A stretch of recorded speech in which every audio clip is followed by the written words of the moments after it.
All right, so I have it at 2:02 p.m. Feels like an auspicious time to start, and I want to respect everyone who was able to make it. So just to go over a few of the logistics for today's webinar, everyone's in listen-only mode. So please save all of your questions verbally and use the chat the Q&A function for any questions that you would like to have answered. We'll try to get to every question that comes up, but given the limited time, if we're not able to, then I apologize in advance. If you are having any technical problems, can't hear us, can't see us, please use the chat function to ask about those issues. And this will be recorded and posted on the website on Monday, August 2nd. Once again, thanks everyone for coming to our webinar today on COVID re-entry through a trauma-focused lens. Before we get started with our panelists, we are fortunate to have Gay Carlson, our esteemed president, here to give us an address and introduction. Good afternoon. Well, it's afternoon on Long Island in any event, and I will do you the favor of keeping my remarks very, very brief because you've got a really a very informative forum put together here. When I was originally asked to do the introduction and thinking about COVID reentry, what I was going to do is to say it's really nice to look at this as a mop-up operation. We know we've got a lot of work ahead of us, that this virus has taken a huge toll. It's going to continue to take us something of a toll, but it was going to be a nice upbeat, got your sleeves rolled up and let's get down to work. It wasn't going to be, look out guys, we're about to be re-traumatized again. It's like after you've had a hurricane, you go and you pick up all the branches and hope the roof on your house still has a few shingles on it. That doesn't mean you're not going to get another hurricane. So we are going to need to navigate both the recovery and the new onslaught, I think, of concerns that we're going to have. Fortunately, I think what we've got here is a really wonderful collaboration of several different ACAP committees who've given some thought to what it is we're going to need as members over the coming weeks. And so I'm going to be quiet now, and I'm going to turn the microphone and the video over to Dr. Erica Risk, who is the one of the chairs of the schools committee. Erica? Hi there. Thanks so much, Dr. Carlson. So my name's Erica Risk. I'm a child and adolescent psychiatrist in Reno, Nevada. I'm the medical director for the Nevada Center for Excellence in Disabilities at University of Nevada, Reno in the College of Education, and I have about an 18-year history of consulting to schools. And I am going to talk today about particularly trauma-informed care in schools and how we as child psychiatrists can help as schools adapt to COVID-19 and hopefully start reopening in the fall. So these are my very brief learning objectives. I want to talk a little bit about just understanding some of the big picture impact of the pandemic on schools, appreciate the challenges that schools are going to face as they reopen in the fall after, in some cases, very extensive times of school closure. And then probably most importantly, talk about specific activities that we as child psychiatrists can engage in to help schools successfully reopen. So first, a little bit just about the impact of COVID on schools. I think one slide probably does not do it justice, but just some really big picture points. Many schools across, well, pretty much all schools across the country are concerned about learning gaps. We know that many of our kids, with all of the school closures, distance learning, et cetera, there has been a lot of academic loss for probably the majority of our kids. And so schools are already trying to think about how they can help kids with academic recovery. A second really big picture issue is staff burnout. In my opinion, teachers have been real heroes throughout the pandemic. They have been there for their kids in whatever modality they could be, whether it was distance learning over the computer or in person. They had to quickly adapt and shift rapidly to lots of changes and deal with their own stress about the pandemic. So hats off to the teachers, and also a real appreciation that things have been very hard for them. And in fact, unfortunately, teachers are leaving the field right now in droves, and that's something we need to worry about. Schools are facing increased economic burdens due to COVID-19. It's not like before our schools really had enough economic resources, but now there are additional things that they need to spend money on, such as retrofitting old air filtration systems, setting up systems of triage and case recognition, identification, and tracking for COVID-19. So even more financial responsibilities for schools to carry. And then finally, student anxiety about COVID-19. As teachers are having to manage their own anxiety, they also have to help support their students. Just a really quick example, in my school district where I consult to, at the end of the school year, they actually relaxed the mask mandate, and that actually created a lot of anxiety amongst students who had gotten kind of used to wearing masks and felt like it provided some security. And so a number of students were quite anxious about the fact that suddenly everybody was not wearing masks. So that's just a really quick example. So lots of anxiety all over the place. Next slide, please. So these are some of the challenges that are facing our schools upon re-entry. In our schools committee, we've been talking a lot about the missing kids. This is a real concern in my school district. Many children during the pandemic, particularly from high-risk groups, have just disappeared. They stopped showing up on Zooms. They were difficult to reach. And so our schools are going to have some challenges in terms of finding and reaching and re-engaging those students. I've already mentioned anxiety and trauma, of course, and it's not just the kids, it's the staff too. So all of us in one way or another have been traumatized by the events of the last year and a half, and that is going to color recovery efforts. And then children with anxiety disorders. This is another topic that we talk about a lot in schools committee is, interestingly, many of our children with anxiety have done relatively well during the pandemic. And it's in some ways, their school phobia and school anxiety has been reinforced by staying at home. And so bringing them back is now going to create further difficulties for these children. And it may require some sort of systematic approaches, such as gradual reentry for those kids. Next slide, please. But here's the good news. We are in a really great position to help.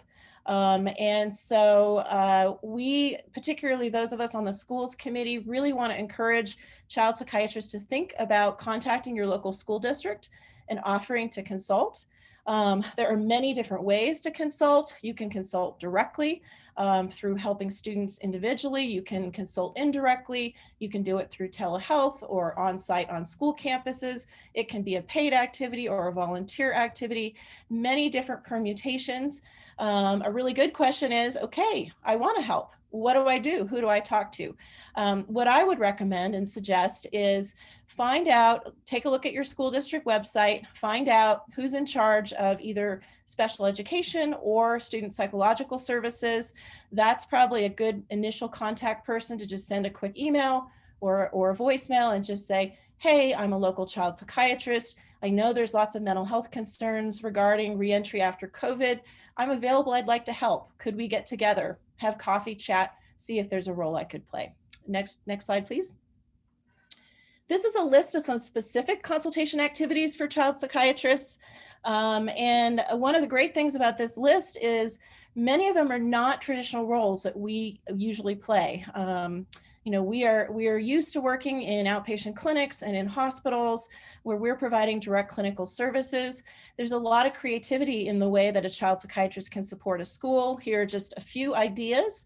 So one idea is to, along with school-based mental health professionals, promote mental health awareness among students, school staff, and parents. Many of our schools committee members over this past year have provided education and trainings frequently through virtual platforms such as Zoom on desired mental health topics for school staff groups or parent groups. You can also, as a child psychiatrist, provide training to school staff on evidence-based practices such as trauma-informed care. And at the end of this slide set, I have some web resources for you so that you can go on and look at some of the evidence-based material, teach yourself, and then help schools and coach schools in adopting some of these practices. You might also provide informal case consultation on challenging cases. Many school districts have high-level teams, committees that meet regularly to discuss very difficult kids within the district. Not surprisingly, most of those kids have mental health issues, and you as a child psychiatrist could be a very valuable member of that team to talk about how to serve high need kids who are presenting a challenge at different school sites. You can provide direct clinical services to students, either by letting local schools know that you are a referral resource, or providing telehealth to school sites, or even perhaps providing direct services on site if that's something that you can work out logistically with your local school district. You can also support the well-being of school personnel by, again, perhaps providing training. Dr. Jeff Bostic, who's a member of our schools committee, has put together a really nice, it's called the WISE, W-I-S-E curriculum. That is a teacher wellness workbook. A colleague of mine in my school district used that workbook to basically teach a class to teachers where they got continuing education units in order to kind of look at their own mental health and figure out how to support each other. So that was a really nice activity. And then finally, there is a lot of federal funding coming down to schools currently as part of the American Recovery Act.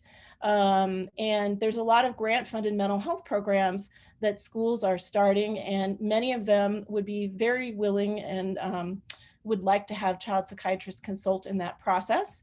My next slide just talks about one of these programs, just one of many, but this is something called Project Aware, which is funded by SAMHSA. It is the first time SAMHSA has ever funded direct money to state departments of education.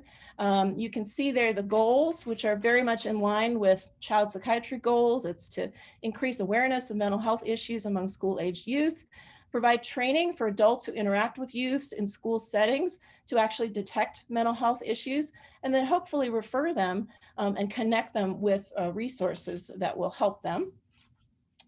And this Project Aware, the first round of funding was from 2015 to 2019 to 20 states. There was additional funding in 2020 to an additional 15 states. And in April of 2021, they accepted again applications, so they will be announcing even more states that have Project Aware. So it's quite possible that the state where you are working has a Project Aware. Next slide, please. This is a map that shows the current locations of Project Aware. Again, there's going to be more once they decide who gets funded from the application cycle in April of 2021. But all of these states have Project Aware. And if you're interested, check it out. Connect with Project Aware, see if they need any help, or just find out what they're doing, because it's a really, really wonderful program. So I think my next slide is conclusion. Yes, so as most school districts plan to fully reopen in the fall, there are going to be lots of challenges, many of them specifically related to mental health, not just students, but also staff. We as mental health professionals, child psychiatrists, are uniquely positioned to contribute to that recovery. Many of these consultation opportunities expand beyond our traditional role, which I personally think is fun and exciting. And we are available as a schools committee to provide resources to CAPS who would like to consult in schools. So with that, I'm going to turn it over to our next speaker. And I'd like to introduce Dr. Jeanette Sheet, who is the co-chair for the Child Maltreatment and Violence Committee, and is going to talk about trauma and maltreatment and child protective services. Thank you. Wonderful. Thank you, Erica. It's a great place to jump off from as well. My name is Jeanette Scheid. I practice in Michigan in community mental health settings currently, although I've also worked in other settings like residential facilities. And I also provide some non-clinical consultation to our state's child welfare system. And then lastly, I'm co-chair of the Child Maltreatment and Violence Committee at ACAP. I'm going to be focusing on issues related to child maltreatment that have been impacted by the pandemic during isolation and the upcoming re-entry, which, as Dr. Carlson, alluded to, is going to be a challenge. So the learning objectives for my section, I will be reviewing the factors connected to the increased risk for maltreatment related to COVID-19 that many people have observed. I'll also be raising some of the challenges that we all may encounter in raising and addressing maltreatment risks and occurrence during clinical encounters, and talking a little bit about some of the ways to manage those challenges in the clinical setting. And finally, I'll be touching on some of the ways of continuing communication and partnership, which continues and really has never been more critical to good care. Next slide, please. So the pandemic has increased the prevalence of many of the risk factors we know are associated with a higher risk of maltreatment.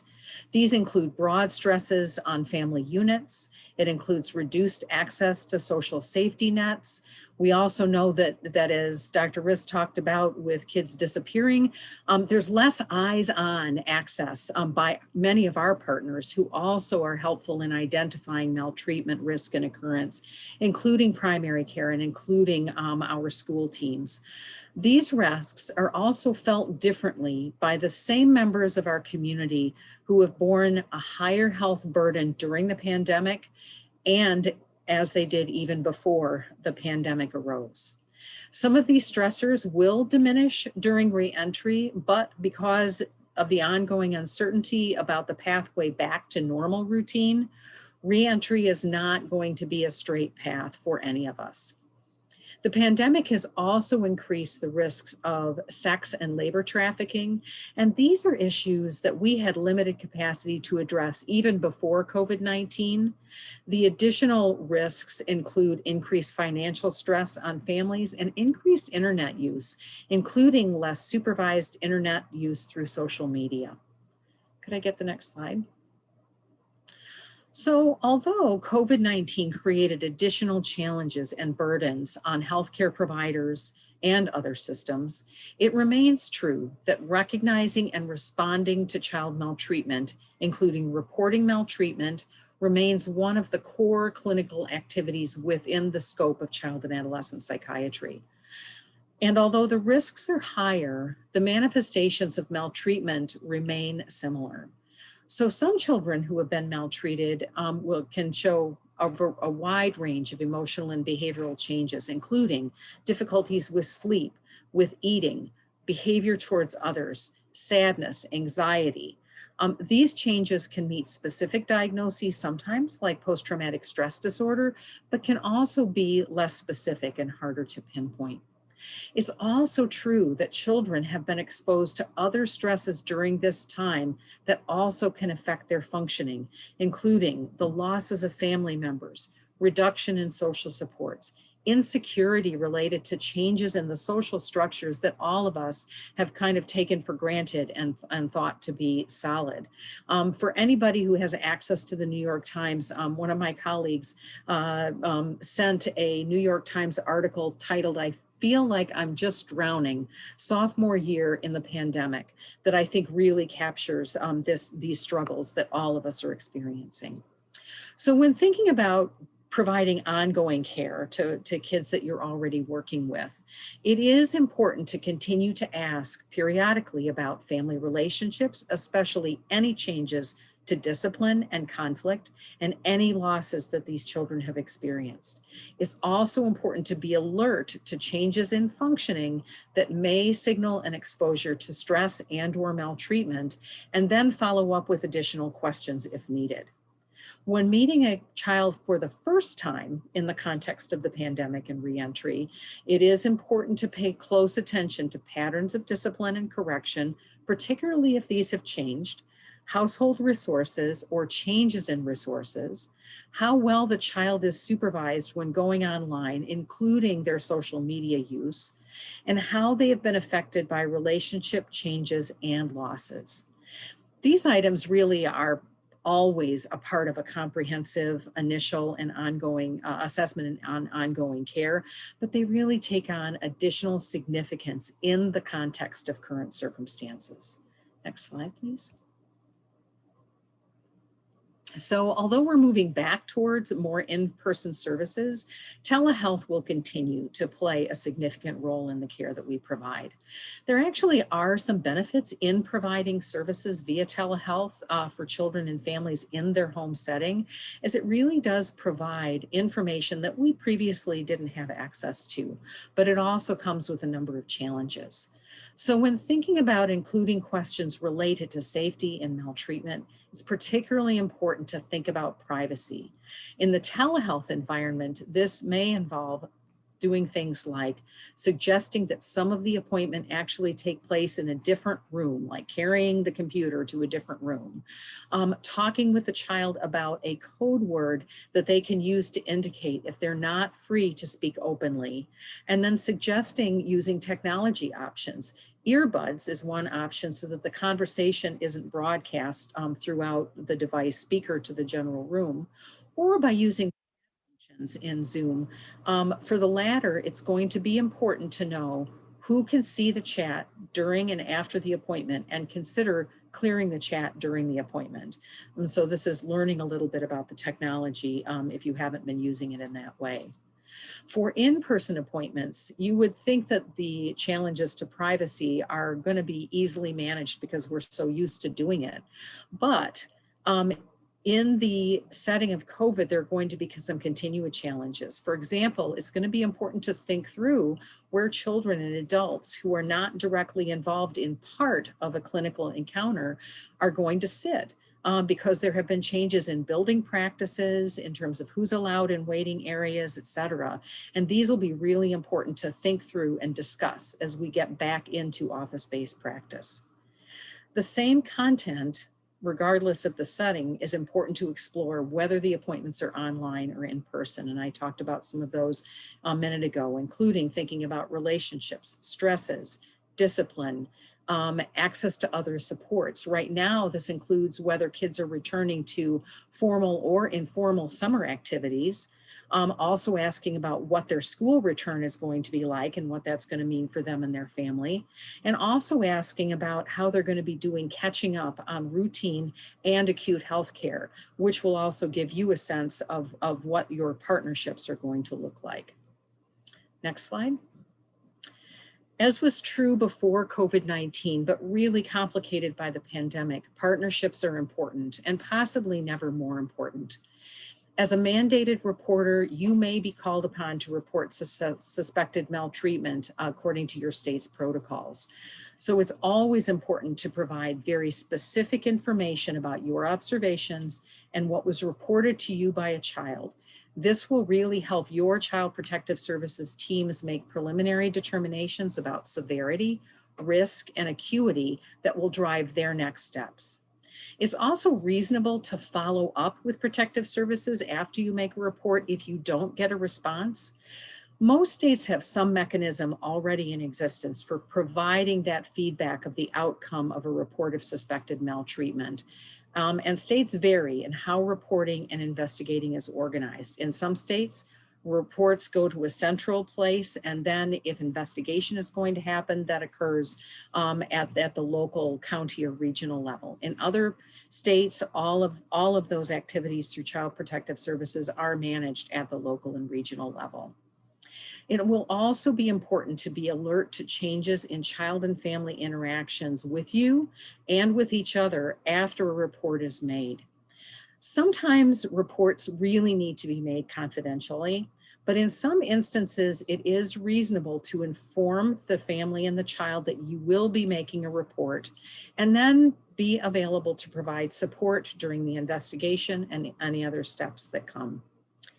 The other thing I'm going to say, and that's on the other column, is that the pandemic has strained our already limited resources to support these areas of ongoing partnership.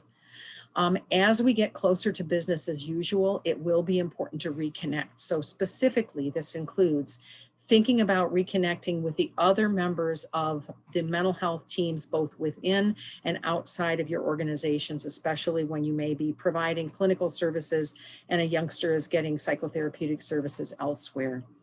It also includes the broader teams, and never more important to consider schools, as Erica was talking about, and child welfare teams, which I think Winnie is going to talk about in a minute. And it especially includes our primary care providers as partners. Each of these steps will position us to provide support to children and families and to reduce the risks and the sequelae of child maltreatment. I also just want to say that there was a question that came in through the question and answer about the challenges of kids who are living in areas that are more remote. In circumstances where remote doesn't necessarily come with limitations in bandwidth, I think one of the benefits that we've learned from the pandemic is that it is possible to do a lot of teamwork virtually, which really cuts down on the time to commute, and it allows us to fit, I think, some of those teamwork activities in between other kinds of clinical activities. And so that is one aspect, one positive aspect of learning during the pandemic that I hope that we'll continue to use as we rekindle and maintain these partnerships that are so critical to care. I'm going to stop there. So I thank you for your attention. And I'm going to be introducing Winnie Morgan, who works with UMass Memorial and co-chairs the Adoption and Foster Care Committee. Thanks so much, Jeanette. Hi, everyone. I'm really excited to be here today. Thank you for the opportunity. As Dr. Sheed mentioned, I'm co-chair for the Adoption and Foster Care Committee and on faculty at UMass. I also consult to our state child welfare agency here in Massachusetts and run an integrated foster care clinic called the Faces Safe and Sound Clinic. And so we'll be pulling in those experiences as well, but what I do for the state. So today I'm talking about youth that are in the child welfare population, and the learning objectives for today is to hopefully gain knowledge about the unique impact that COVID-19 pandemic has had on our youth in foster care. I hope to outline the stressors that may impact youth at various developmental stages that are in the child welfare system. And hopefully you'll walk away with more advocacy skills about working with youth involved in systems of care in the child welfare system. So when we're talking about the child welfare system, this system has three main goals that they're mandated to serve for children and families that are working with this system. So the first one is safety, the next one is permanency, and the last one is well-being. And each of these goals has been significantly impacted by the pandemic, which I'll outline in my next slide. But just to get everyone up to speed on this population, youth in the child welfare system are coming in because often of abuse and neglect that has been reported, more commonly for neglect. And it's not uncommon that a child will interface with the child welfare system. So about 3.5 million youth and families annually will have some interaction with the child welfare system. At any given time in our country, there's just under 500,000 of youth that are in foster care at any moment in time. I want to stress that this is a specialized population with both specialized mental health and medical needs. So this population has increased rates of obesity, asthma, and infections when you're thinking about the special medical needs for these kids. And they also have increased risks for PTSD, depression, anxiety, and ADHD. There's been ongoing concern for over the past decade around the inappropriate use of psychotropic medications in our kids in the child welfare system because of various factors, but including care fragmentation. And this is a population that has poor outcomes when you look at them long-term and when you look at foster care alumni studies. So as kids transition out of the child welfare system, there are increased rates for incarceration, homelessness, pregnancy. They have lower rates of graduating from high school and are more likely to get GEDs. And they're less likely to make it on to higher education, with just between 2 and 3% getting an advanced degree. When speaking about kids in the child welfare system, it's really important to outline the historic, ethnic, and racial disparities in this population. There's a disproportionate number of Black Hispanic and Indigenous youth that are represented in the child welfare population when compared to the general population, and this is pre-pandemic. So when we're talking about now get this population with the added stressors of the COVID-19 pandemic, there's been significant stress placed both at a systems level and then at the individual child and family level as well. So the pandemic, first and foremost, as Dr. Sheed had pointed out before, has really impacted the safety of our kids. There's been significant decreased reporting in abuse, likely due to the closures of school and child care providers. In Massachusetts, last fiscal year, there was a 12% decrease in our abuse reporting, and about 80% of our abuse reportings do come from schools and child care providers. So they do a large portion of the abuse reporting in our state. There's also now this concern that once kids go back into school this fall with reopening planned, there's going to be a surge of reporting and more kids then coming into the child welfare system. There's also has been a lack of in-person contacts as frequently over the past year, impacting safety. Many of our child welfare workers had been doing Zoom or phone call check-ins with kids instead of seeing them in person. And that's also true for visitations for our kids. The next factor that's really impacted our kids is their well-being. They've really struggled with increased isolation, not being able to communicate with their natural supports. And this is whether a child's in traditional foster care or congregate care. They no longer were able to do in-person visitations with family members. They were unable to do in-person visitations with their social workers as well. So really missing those connections. And when you're talking about children that are recovering from trauma, so much of the work that we do is trying to build those connections and build those stable relationships in order to help with emotion regulation. And that was just really stressed and strained with the precautions of COVID. Our children in the child welfare system are quite fluid. They will have an average of, I think, about 2.2 changes in placement on average when they come into the child welfare system.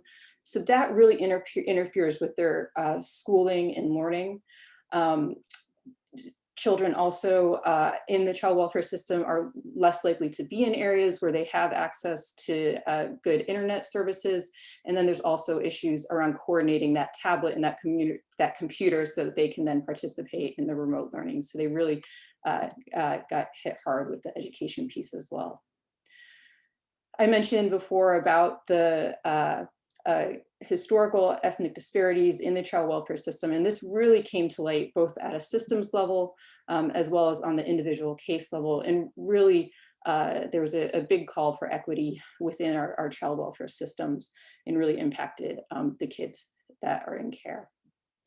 The COVID-19 pandemic has also impacted permanency for our kids with court closures. There's a large backup in the courts, and that's how kids kind of move through the child welfare system. It's being overseen by the court processes when you're thinking about reunification or termination of parental rights or adoption. All of these things go through the court, and it's just been backed up. So once a child is entering the child welfare system, they're then at risk for staying in longer. There's also issues around accessing family stabilization services, which are really important when a child is transitioning back home or when a child is identified at being at risk of coming into the child welfare system. Getting those family stabilization services in place has also been quite difficult.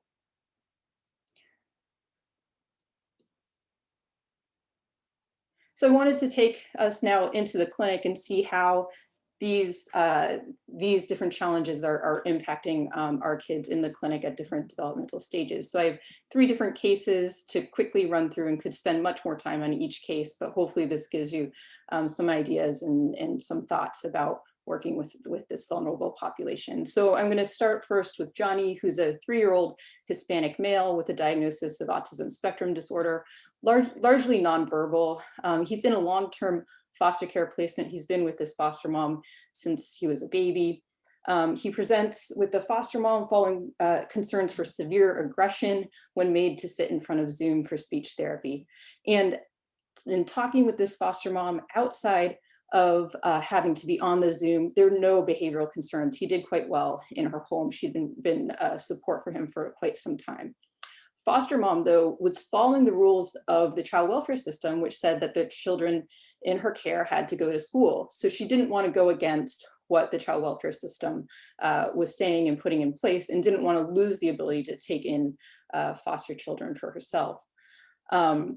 It took some coordination and collaboration in getting the child welfare system, the social worker, and the school and the foster parent to get on a plan so that this child was not expected to sit in front of Zoom for speech therapy, which was a total inappropriate developmental expectation for a 3-year-old, especially a 3-year-old with autism and significant speech difficulties.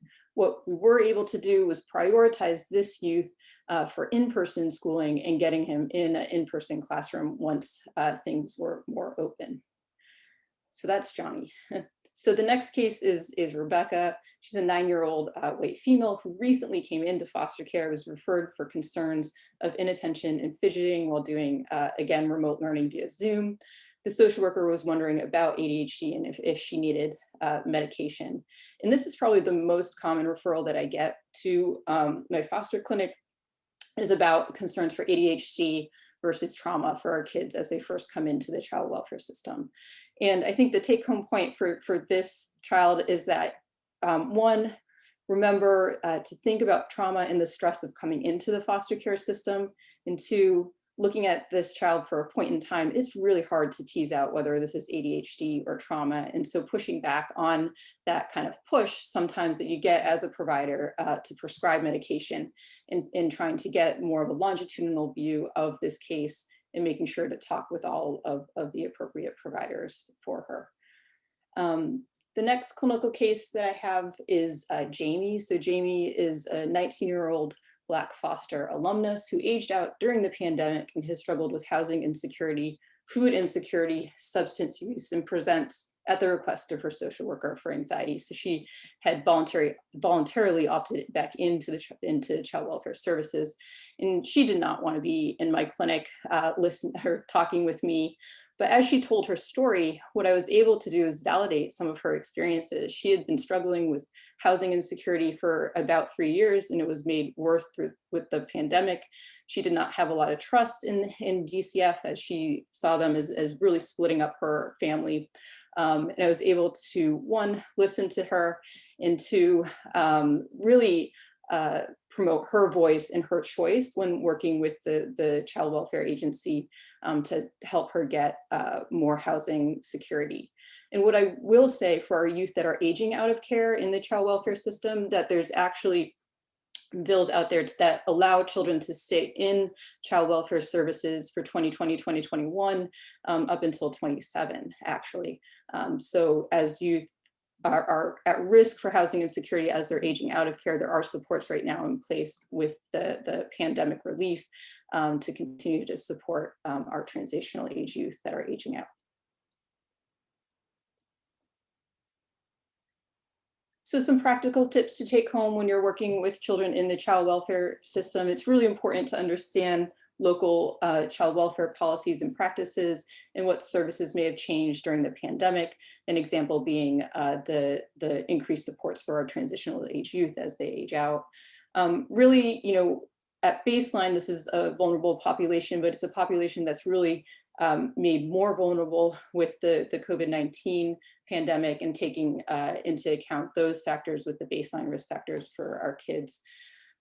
Really trying to collaborate with our other systems of care, and really trying to break down those fragmented silos for our kids. So making sure that there is trauma-informed and developmentally appropriate services being given for our kids, both in the education and therapeutic services.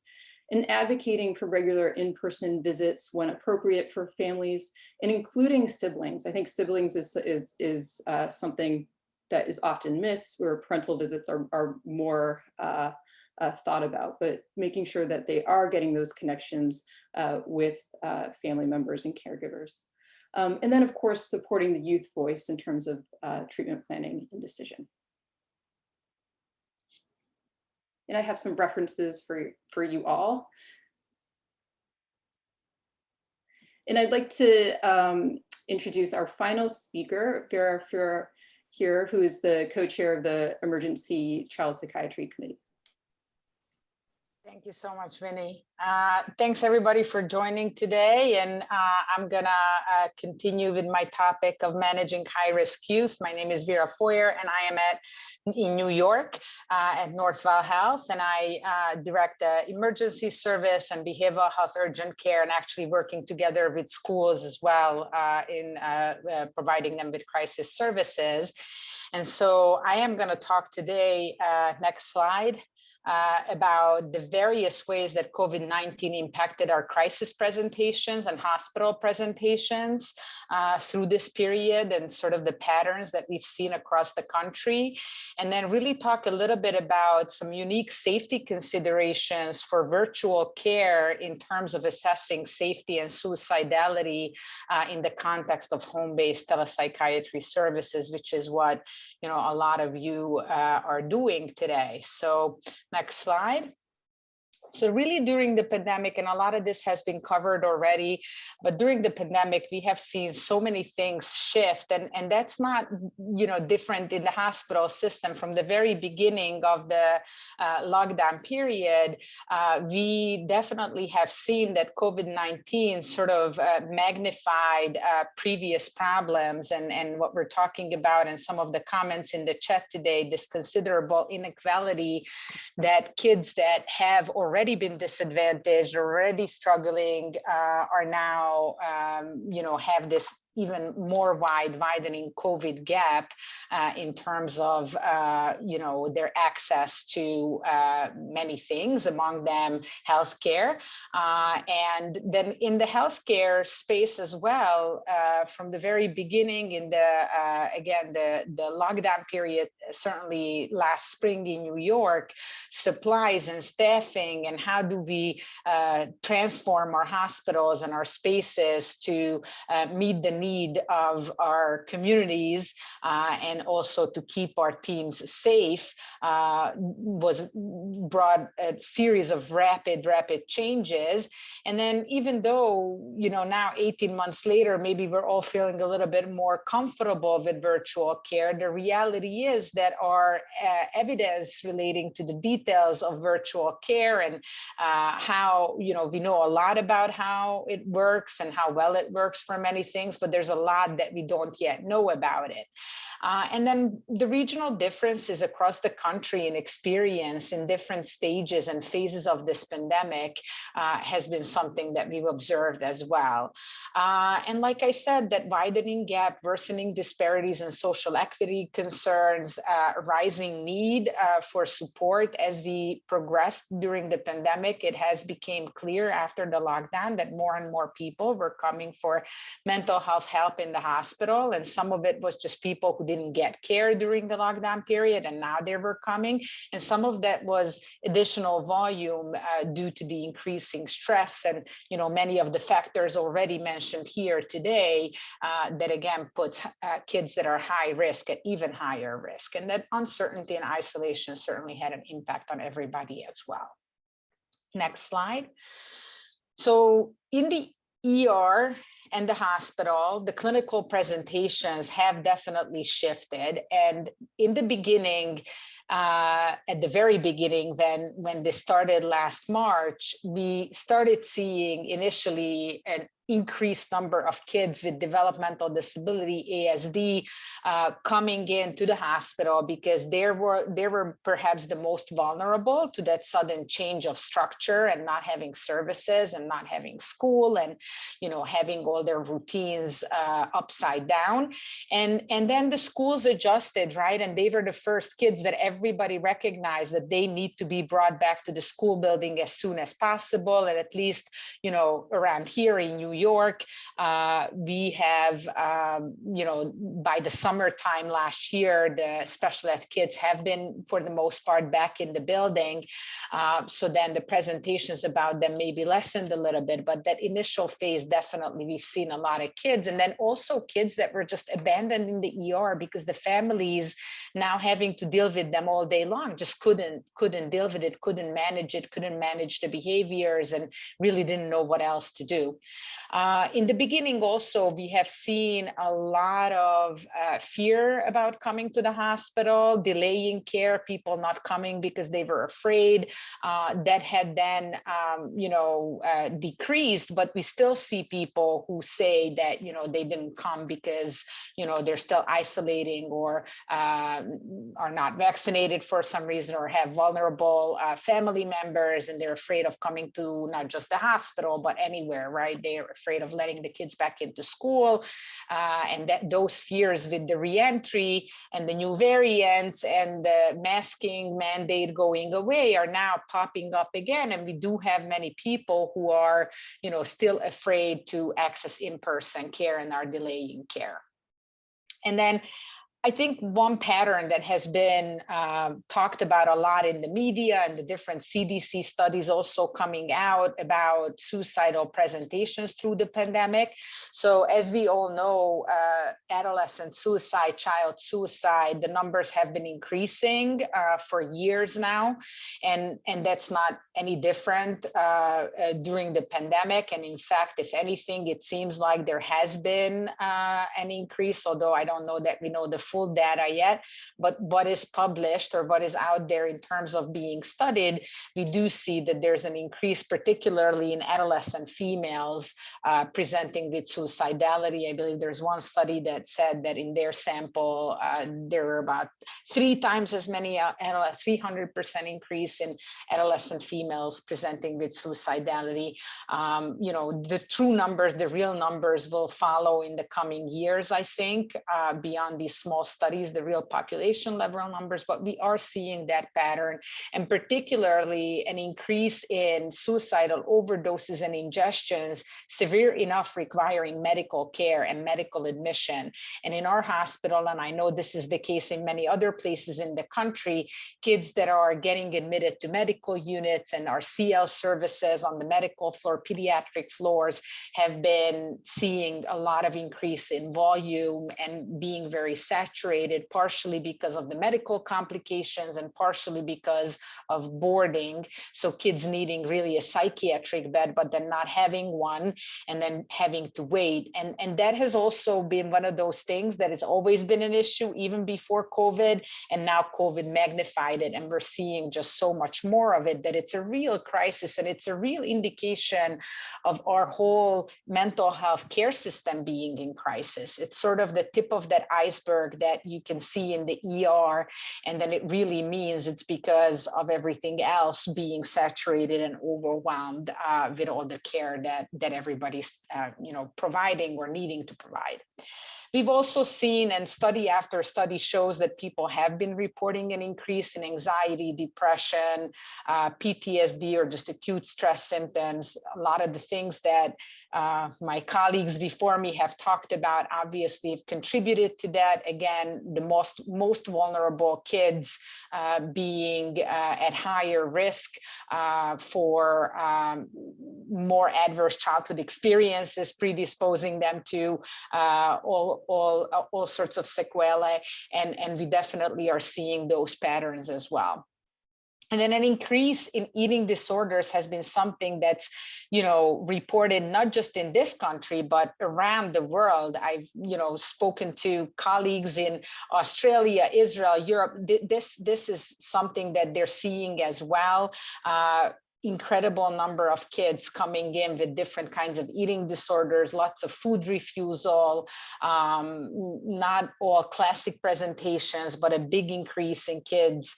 Met many theories around why this is, and food insecurity and desire to control, and our world being upside down, and kids being on social media more, and then being impacted, self-image being impacted by that 100% more. All of those factors are thought to be contributing to this, but definitely a pattern that we're seeing. And with that, an issue about where to send and where to refer these kids, because again, outpatient services for some of the subspecialty populations are extremely difficult to find.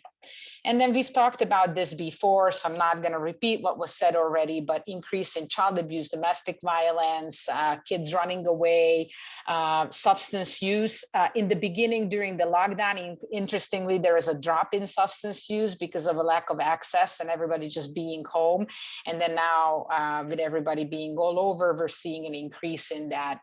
And then the other factors with the disruptive care, education, food insecurity, housing displacement, some of the things that have already been discussed have also been visible at the hospital level. Next slide. So talked a little bit about impact on pediatric suicide. So definitely more that we'll find out and learn about this, but you know, suicide has been the second leading cause of death for a few years now in our youth 10 to 24, 32% increase in suicide, in completed suicide since 2016, and almost a 10% increase since 2019. And again, the data, you know, will keep evolving and we'll keep learning more about it.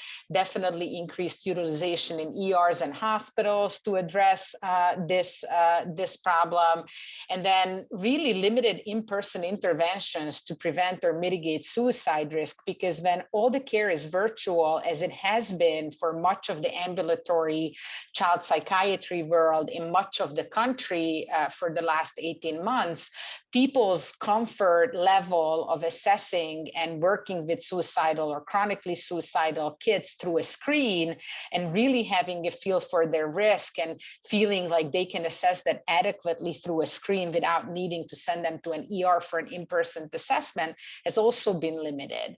And then of course, risk that is related to the social isolation, the remote schooling, the education loss, and now with the re-entry, having to catch up on that education, having to reintegrate, the anxiety about going back in the classroom, all of those things are increasing the risk of suicide, as well as the very well-known risk factors of economic problems, parental issues, family conflict, family physical illness, physical mental illness, all of those things that we've also been seeing arise in.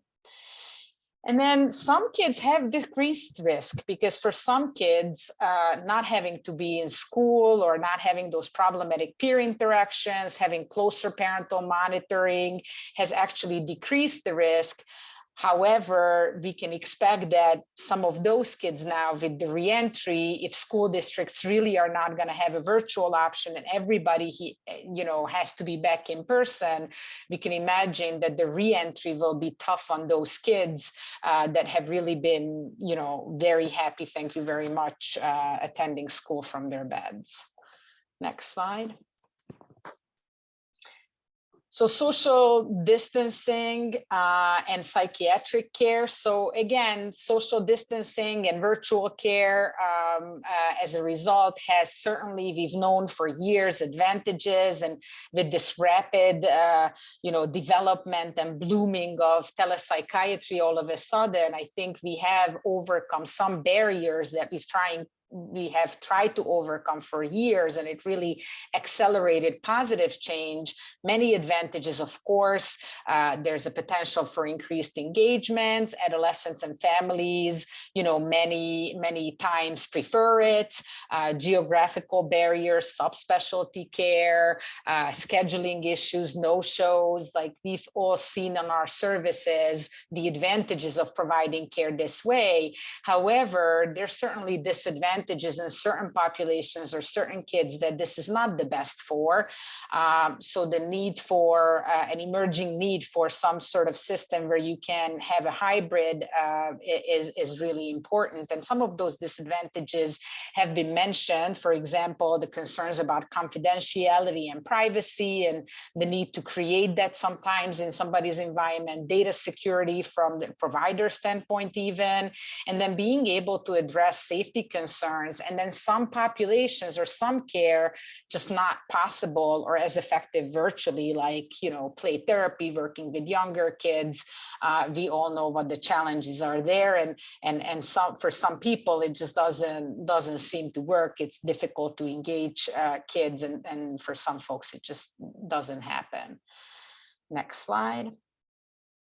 So lastly, just some words about home-based telepsychiatry and assessing safety through a screen.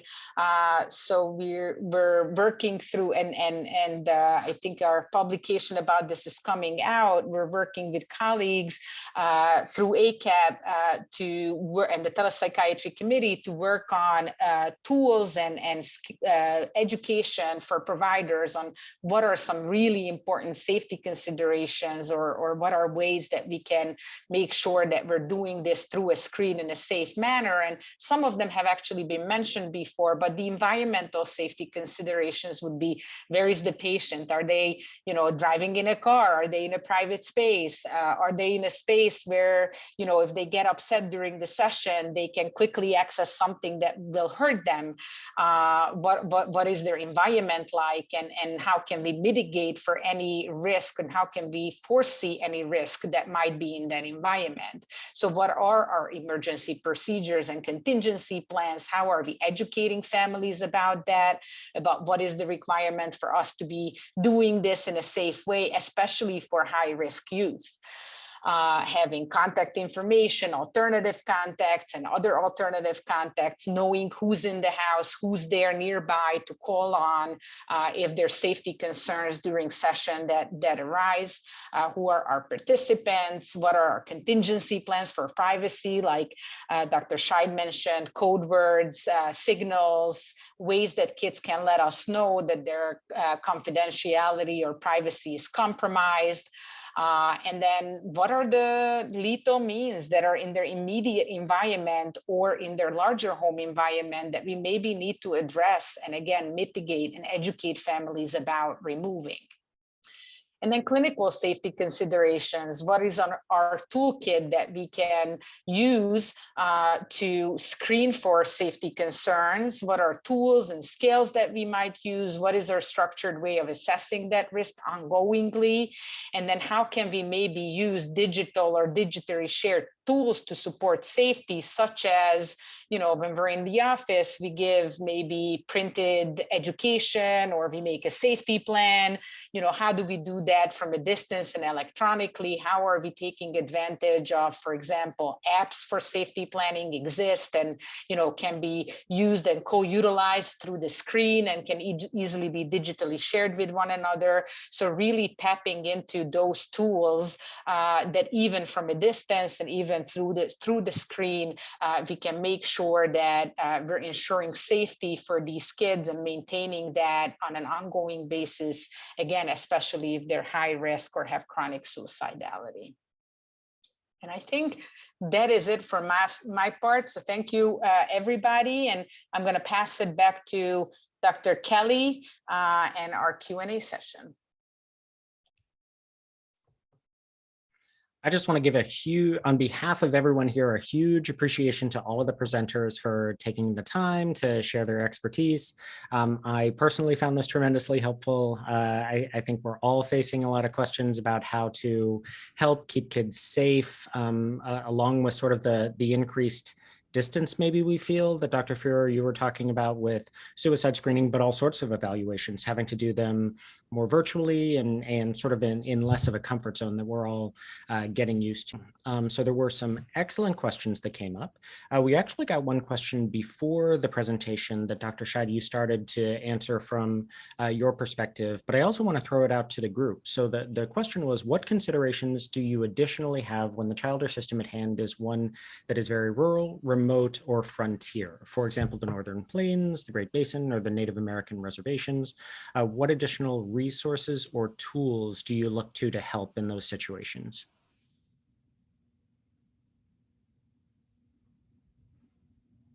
And I guess, sorry, I should guide to Dr. Rist. So for academic or school populations, for schools that are under-resourced or sort of out in the distance and maybe need help, but don't even know how to access that.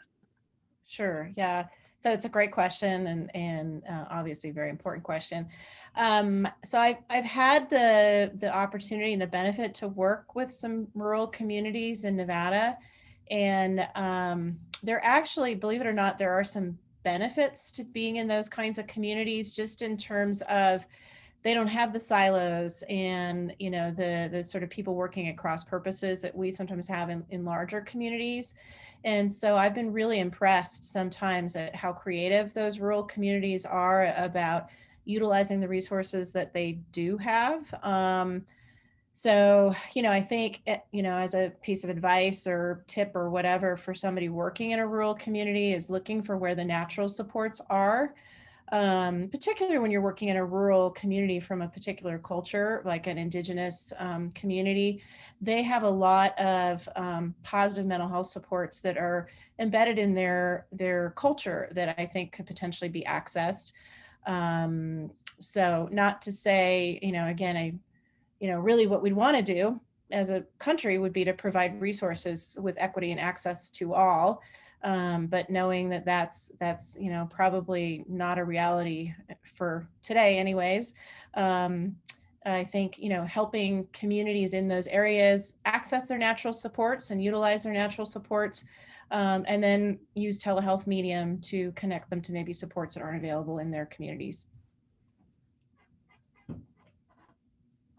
Thank you. So we got another question. The question is, how do you support a child who does much better with remote learning, but does not have that option this fall? So Dr. Morgan, you gave the example of the child who couldn't even really sit in front of the computer, that was kind of a developmentally inappropriate expectation for that kid. And I would imagine that a number of kids in foster care or other sort of group situations do much better when they're not sort of expected to perform at a level that's over and above what maybe they're capable of, and actually just sitting in front of a screen is much more acceptable to them than having to go in person.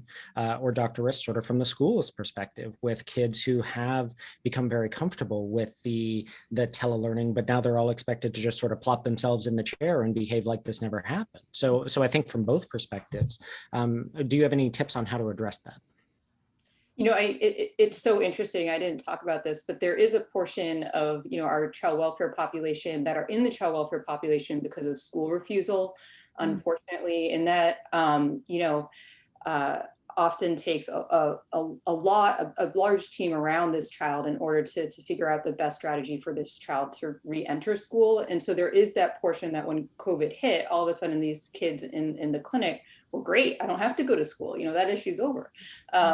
But I think it's about, and Dr. Risk, you can chime in, but it's really taking a team approach, and especially with our kids in the child welfare system, making sure that the social worker, child psychiatrist in school, as well as other medical providers or therapists are all meeting together to support this youth in a way that's helpful for them. And it's never an all or nothing approach, but usually a stepwise approach to having that child back in school. I completely agree with what Winnie said, and I would add in also, I think assessment is important. So figuring out why for this particular child the distance learning was better, because it, you know, there's many different reasons why children might do better in a distance learning environment. So, you know, it could be that they were being bullied at school, and that is, you know, potentially something that's remediable, or you know, maybe their anxiety was so bad that you know, it was really a relief for social anxiety reasons. And we have treatments for that too. So, you know, I think being very sort of mindful of that, you know, there's many different reasons why a child might do better in a distance learning setting, and then trying to target the intervention towards what the underlying problem is. Yeah, and I guess what I would add is that sometimes it's not necessarily that the child does better, they just prefer it, right? And then they're oppositional about going back, and they're failing, and they're not doing their work, and they're actually not doing that well, but they really prefer it, and they're trying to stick to it, and then exploring why that is and what is in the home environment that needs to change. And then I guess working together with schools, what we've been trying to do is to have schools anticipate who are going to be the kids that are going to be be difficult. So having a list ahead of time and then trying to see if they can work with those high-risk kids that maybe struggled even before, or I guess in your practices as child psychiatrist, like if you have kids that had struggled even before, don't wait until it becomes a problem. Start working with the parents, working with the child, working with their schools, and really start like Dr. Rist is saying, figuring out what is the underneath, because there's school refusal is such a multi-etiologic problem, figuring out what's driving it and then trying to anticipate and address it proactively. It's much harder to address it once, the more they avoid, the harder it is to get them back. I also think it's going to be important to think about the consequences of, many adults have been able to work from home or have not been able to work.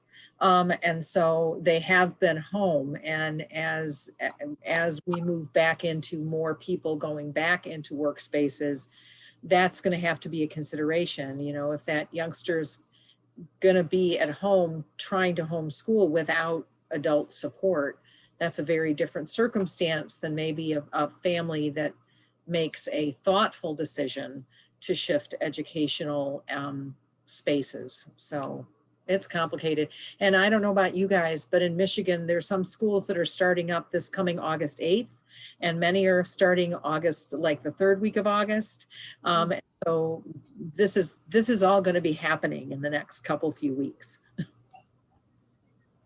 And to piggyback on that, there was a specific question about OCD and children with OCD and how to help them get back into school. I would imagine that some of the same philosophies would apply, but is there anything specific that you could recommend about that?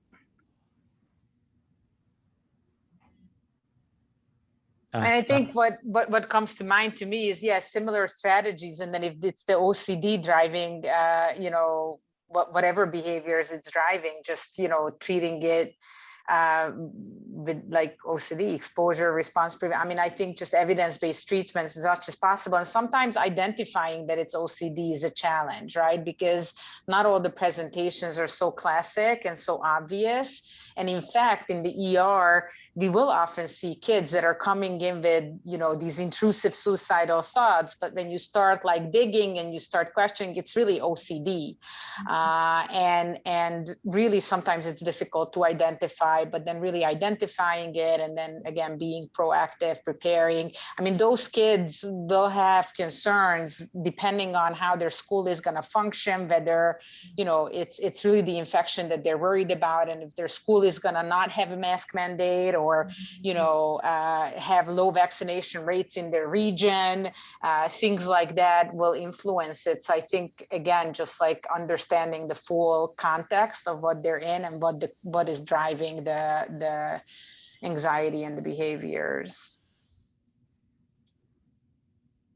On a slightly separate topic, Dr. Fuhrer, a little birdie told me that the committee is working on recommendations for sort of virtual suicide screenings and how to increase the efficacy of that. One question that came in is, are there any studies comparing the efficacy of virtual care versus in-person care, I think in general, for children and adolescents, which we're an evidence-based field, which may help us feel more comfortable and explain to patients, parents, and other individuals, including schools, why virtual care might be a reasonable alternative.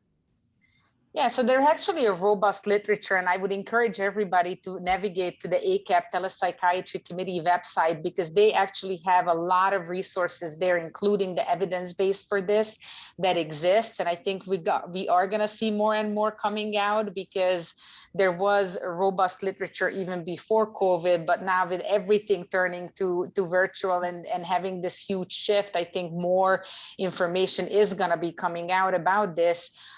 So I do know that there's much evidence in terms of comparing, how efficaciously the acceptability, feasibility, and then diagnostic concordance, some other things that people have been studying for years. And I think that the literature is just going to grow.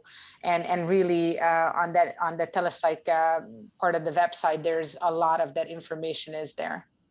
A lot of the studies are there.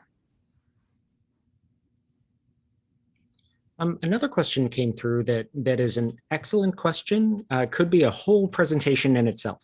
But someone was commenting that I've seen differential impact of COVID-19 on preschool age, elementary school age, mid and high school age, young adult and adult populations in my clinical practice. Can you comment on this in what you've seen in your experience, and if there are any sort of developmentally specific approaches or tools that you prefer to use?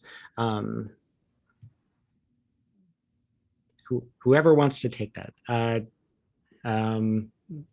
It's a big question. I can start, and then everybody, whoever wants to chime in, but, definitely, I think that's something we're all seeing and it's understandable from development, right? I mean, people have different developmental stages. The little kids, just developmentally and naturally more, with their families, and that's sort of how they define themselves, is through their families and with their families. So, for them, being at home had a different impact. I feel like with the younger kids, the impact has been more on the parents and the adults, because managing work and managing your young child, or trying to school your young child that is not independent at all, is much more challenging than having to do the same with older kids.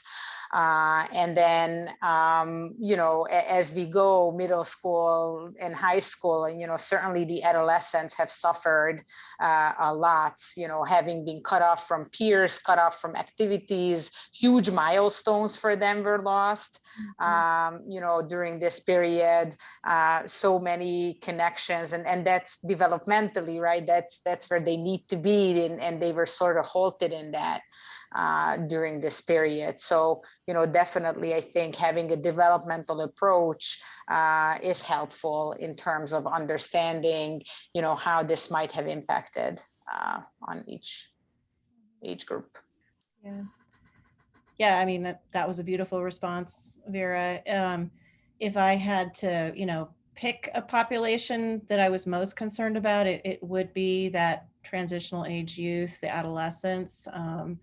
But I think in general, kids who are on the cusp of transitions, those were the kids who were more at risk, so the kids who were supposed to transition from middle school to high school, the kids who were supposed to go to university. I mean, those kids really suffered. I mean, I know in my private practice, some of the kids for me that have struggled the most are those kids who were, supposed to go to college, and they ended up doing their first year of college from their parents' home.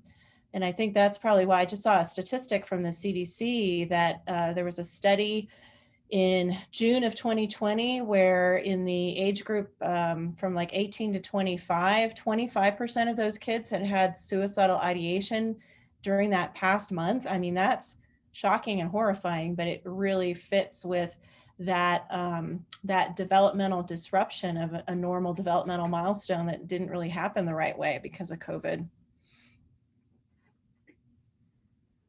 I have a small preschool age clinic, and we're overwhelmed with referrals right now. And it's really impacted our youngest, most vulnerable kiddos, socially, as well as academically as well. It's been tough on the parents, but it's also been really tough on our kids, our youngest kids as well, who I think are, we'll see what comes out, but it's, it's concerning. I think it's a good point. It really depends. I think like in my region, regional differences, I think also come into play, because in my region, the young kids have been in person in most schools. They were the first ones to be transitioned back along with the special education kids. So, I do think that regionally there is big differences in terms of what was available to kids and what was their environment these past 18 months. I think it's also important to add, and this is, you know, a developmental and lifespan kind of question as well, but also then thinking about what were some of the pre-existing risks for adversity, maltreatment, et cetera, how those have been escalated, where is it possible to alert additional local social services supports, even if, I mean, not necessarily reporting maltreatment, but sort of seeing what preventive services are available in your communities, and sort of how to connect families to those.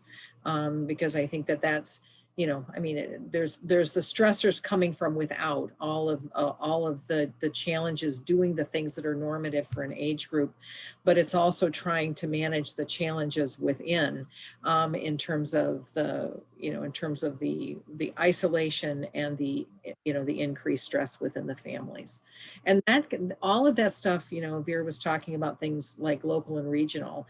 Most of the time, those things are local and regional resources. I think there was a conversation in the chat about that as well, that you know, it really is important to know the lay of the land in your neck of the woods, and to be able to sort of, you know, similar to offering services to the schools, but to sort of be aware and find out what those local partners are doing during the pandemic. That, you know, so that you can be aware, and if it comes to your attention first within a clinic setting, that you know some of the places that you can suggest that families go to for supports.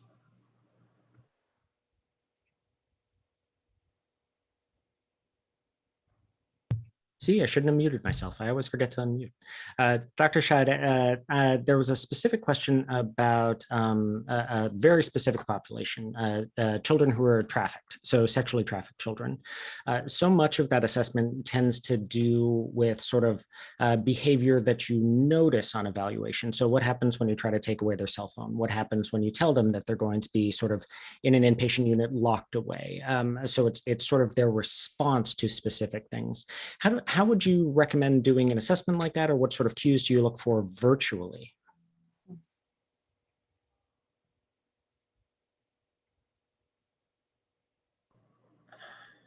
I mean, I guess some of the questions are maybe following up, starting in an open-ended way on, you know, what it is that kids are thinking that they're missing. I mean, trying to get a better sense of the lay of the land, which is really hard. I mean, this is where doing some of these things virtually is really challenging, because, you know, I mean, I suppose if it's stressful enough, somebody can just turn off the Zoom session.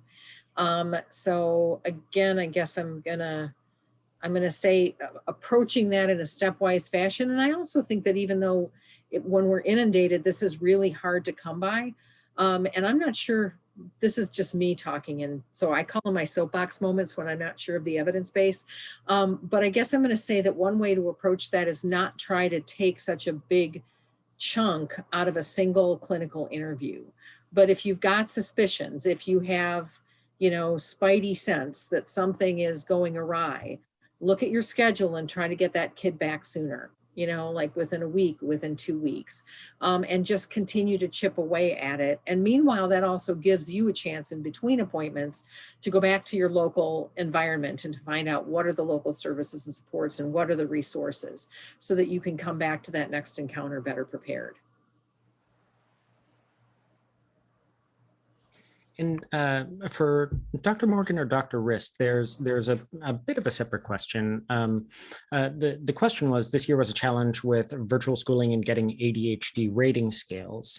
But sort of attached to that is the idea that for one person, many of the ADHD evaluations for inattention, the person actually scored much higher on GAD or MDD, that it seemed to be more of a mood or an anxiety question than a true sort of ADHD. So tell us how to work magic, and with limited external resources, how do you best diagnose ADHD in the setting of a pandemic? So, I mean, this is, we're all struggling And that's a great point and great question to bring up. Clinically, I've still been trying to get rating scales where I can and trying to get all of that history, including going back to maybe school teachers that knew them before and knew them best in other grades or classes when possible. But still trying to get that information and doing kind of the best practices in terms of teasing out ADHD. I'm always, thinking about trauma and the impact of trauma in the population that I see that might be driving a lot of the inattentiveness. But I think that comment around anxiety and depression is a good one as well to keep in mind for the differential. So I would just want to hear more about the case and also see, I don't know the age of that child, but also see, what does the child or you think is really the primary concern right now? Yeah, that was a great response. Other thoughts that I have, I think the more raters that you have, the better your data. So maybe thinking, okay, so this child's not in school, but maybe they are still doing some church activities. Are there adults at church that interact with this child who could fill out a rating scale? Maybe they're involved in sports. Is there a coach? Trying to get a more well-rounded picture. I think also, because we know ADHD is a lifelong diagnosis. Were these attention problems just occurring now in the context of the pandemic, or did we see some earlier hints of that, in 2019? So, kind of looking longitudinally at the child's history. And then I love neuropsych testing to help me when I'm not so sure about ADHD. I know it's not always accessible, especially now with schools closed, because sometimes you could get that from the schools. But but if you have that option to get some actual objective neuropsych testing, that's super helpful as well. Yeah, and I just want to add, I couldn't agree more. I think like we all have to be very careful because people are coming and, reporting symptoms and things, but we all have to be very careful to not jump to biological explanations all the time and really just see, is it this context? Is it that, on their virtual days, they're having difficulty, but on their in-school days, they're not having difficulty? Is it the different, is there really a difference in environment and what are we seeing longitudinally, and being careful about not jumping to conclusions, because there's a lot of pressure from families and schools to come up with a solution, come up with a diagnosis, and come up with a fix very quickly. But I think we do have to be careful and mindful of incorporating all these pieces and considering what have been the stresses, what have been potentially traumas, what are other things that are influencing and impacting on this.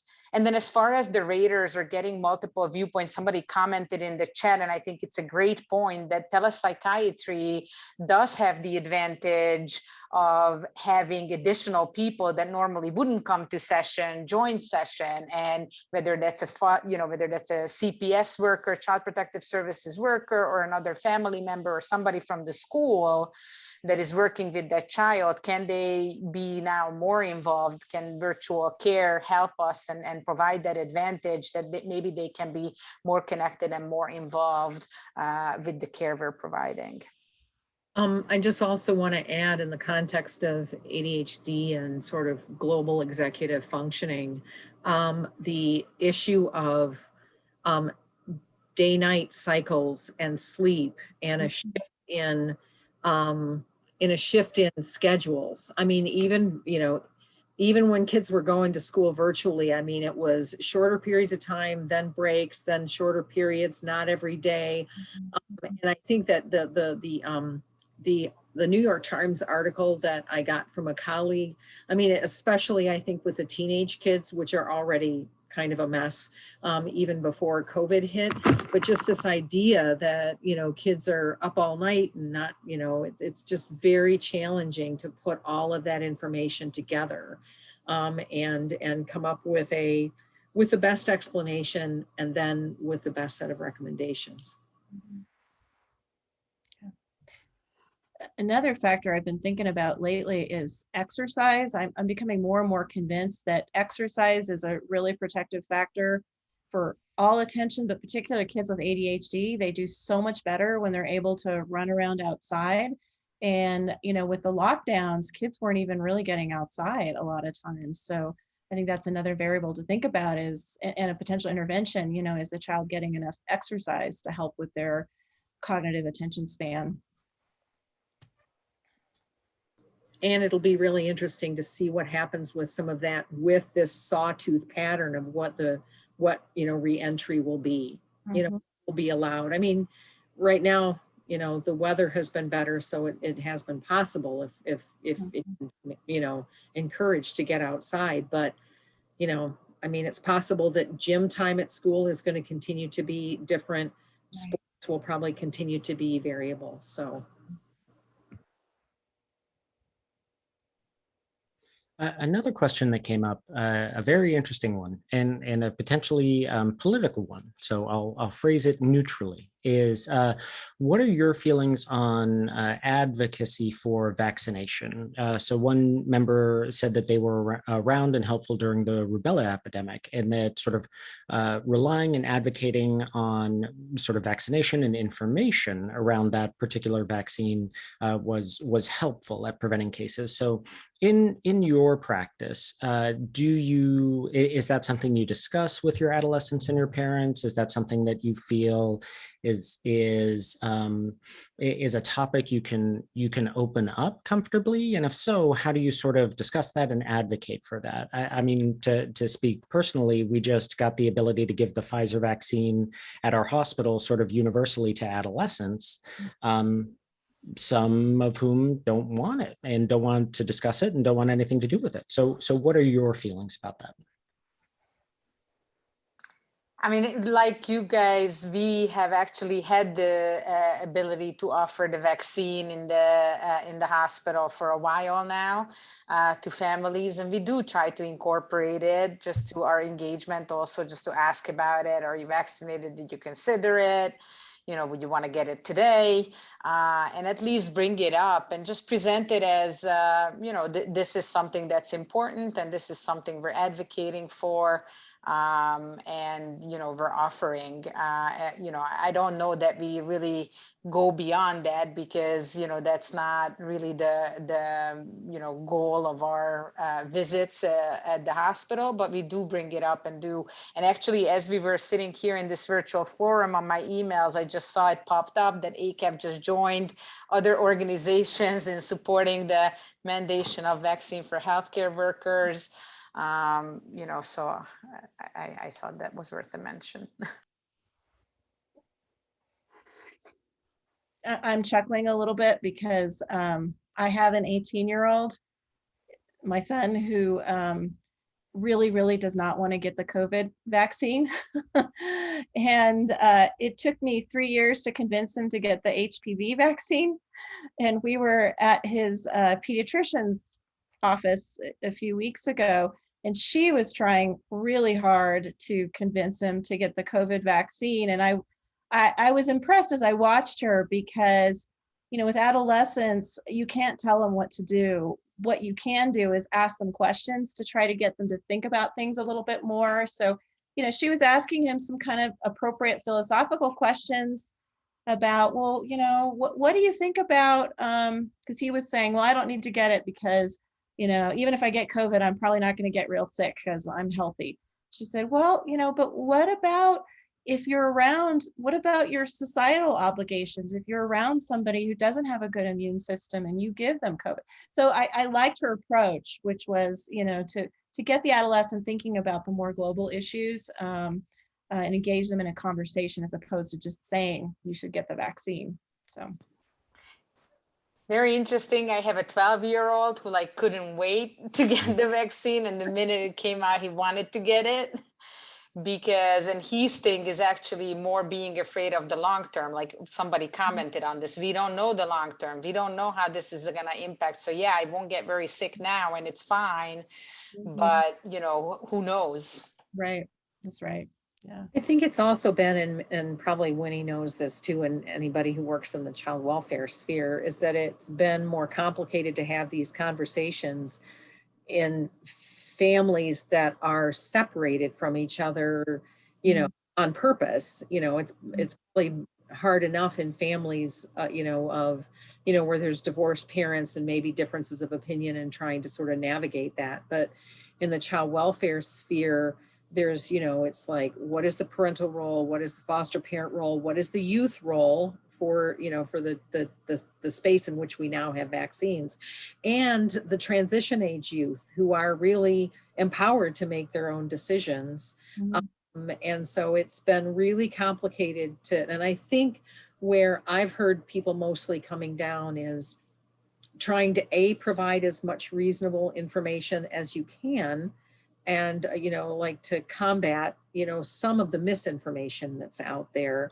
And then I think also relying on our primary care partners as the chief in that space, I guess I would say. And also I would add making information available in multiple languages, because, you know, it really has been such an important part, because really sometimes it is the communities that are not native speakers that have the most inaccurate information.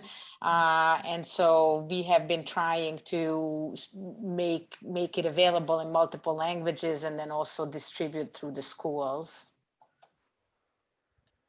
So it's interesting, you know, for kids in the child welfare system, the COVID-19 vaccine, because of the emergency use status, there was some debate over the past year whether or not they would have access to it because of that standard. And the AAP did a lot of work to advocate that they would have access to it because it didn't go through the traditional, you know, FDA approval process. And there was a comment to the group about stressing the importance of vaccination to parents as keystones for positive family function, and I would say to even help sort of mitigate kids who lean towards the anxious side about protecting their parents and keeping their parents safer. And so we're out of time, but I'm gonna use privilege and sneak in one last question. Any good resources to help us with adolescent patients who sort of believe the misinformation or believe in conspiracy theories about COVID and vaccine? Any good, strong, factual, but engaging, convincing resources that you found? The American Academy of Pediatrics has some child-friendly resources that, you know, may be helpful. And I believe they actually do have it in multiple languages. But I think sticking to those professional resources with, you know, professional organizations, it's probably, you know, people have all kinds of feelings about the CDC. So I think, you know, coming from the pediatricians, sometimes that information is better accepted. So I think that they're a good resource, and they have healthychildren.org is their like community education website, and that has this information. I'm also going to say that again, bringing it back to the local and regional level, local health departments and the immunization divisions at the state level in human services. I mean, many of the folks that work within those systems are passionate about education, and so they kind of you know, amalgamate some of the resources from other places as well. So it doesn't have to be coming from the CDC, although they're using some of those same resources, but that's another great place to go. Well, I want to take the opportunity to once again thank all the panelists for their time, their expertise, for helping myself and all of ACAP be better for our kids and better for our patients and families. So this will, to all the people who came to the webinar, this has been recorded. This will be available on the website August 2nd or thereabouts. Thank you for your time and for all the wonderful treatment and care you provide. Have a great day. Have a good weekend, everyone. Thanks Thank for you. joining. Thanks, Pat, for moderating. And for the questions and comments. And thanks to everybody.